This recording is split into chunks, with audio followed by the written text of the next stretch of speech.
Tako prazna, kot je Svetozarevska po dolgem času, danes naj bi bila tudi prihodnje 3 tedne. Zakaj? Na gradbišču potekajo zaključna dela, se pravi pri urejanju komunalne infrastrukture. Svetozarevska mora biti prazna, oziroma bi mi želeli, da je prazna, ravno zaradi dostopa na gradbišče, ker bo intenzivno potekala zaključna dela na preplastitvi, se pravi asfaltiranje kompletnega, in tukaj potem ne moramo imeti stanja, kot je bilo recimo decembra, januarja. Vam pomagajo tudi redarji?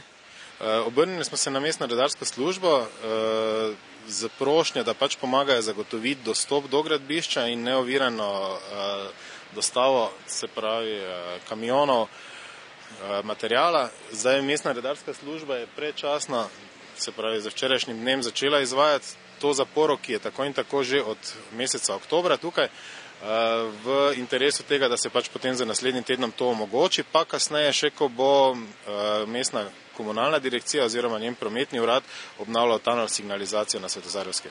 In kdaj bo Svetozarevska spet prevozna? Tako kot je bilo planirano, oziroma tako kot smo tudi že za medije večkrat informacijo dali, 17.4. bi naj bilo vse tako daleč, da bo promet po Svetozarevski normalno stekel.